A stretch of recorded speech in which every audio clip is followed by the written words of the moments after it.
आजकल ईडी के नाम से नेताओं की, खासकर विपक्ष के नेताओं के हाथ पैर फूल जाते हैं।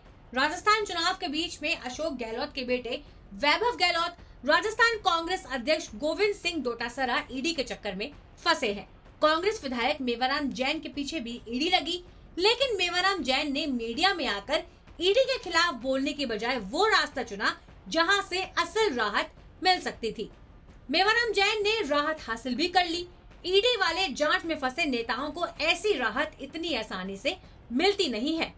मेवाराम जैन बाड़मेर से 3 बार से कांग्रेस के विधायक और गौ सेवा आयोग के अध्यक्ष हैं। इस बार भी टिकट मिलने से चौथी बार विधायक बनने के लिए चुनाव लड़ रहे हैं।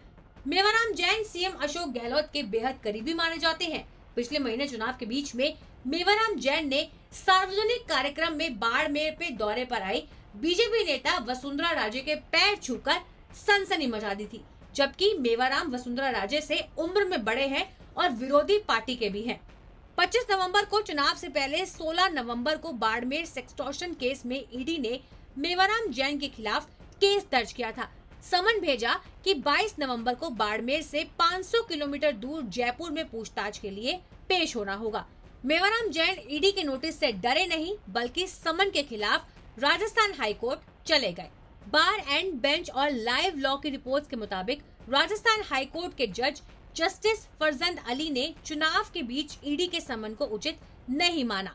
कोर्ट ने कहा कि कांग्रेस उम्मीदवार मेवाराम जैन की चुनाव क्षेत्र में उपस्थिति जरूरी है।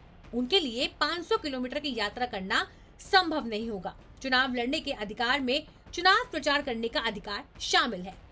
याचिकाकर्ता विधानसभा चुनाव लड़ने वाला एक उम्मीदवार है और हमारे जैसे लोकतांत्रिक व्यवस्था में चुनाव लड़ने के अधिकार में चुनाव प्रचार करने का अधिकार भी शामिल है। इन आधारों पर हाईकोर्ट ने मेवाराम जैन को फौरन राहत देते हुए ईडी का समन रद्द कर दिया। हालांकि कोर्ट ने जांच या फिर केस में दखल दिए बिना ईडी को छूट दी कि 3 दिसंबर के बाद वो नए सिरे से मेवाराम जैन को समन कर सकती है।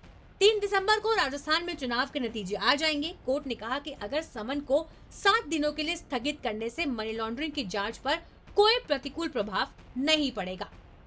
आपको बता दें कि बाड़मेर सेक्सटॉर्शन केस वैसे तो ईडी की जांच का सीधा मामला नहीं है, लेकिन मनी लॉन्ड्रिंग का एंगल आने से ईडी के पास चला गया।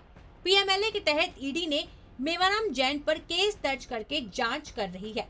मेवाराम की दलील है कि वो आरोपी नहीं बल्कि पीड़ित है और उनको ब्लैकमेल किया जा रहा था। कोर्ट में मेवाराम जैन के वकील की भी यही दलील काम कर गई।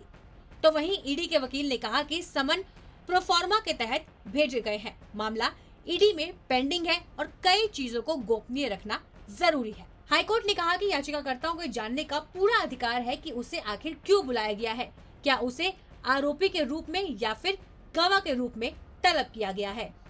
तो वहीं बाड़मेर सेक्सटॉर्शन केस में मेवाराम जैन की भी कई अश्लील तस्वीरें वायरल हुई थी, जिनको मेवाराम ने एडिटेड बताया था।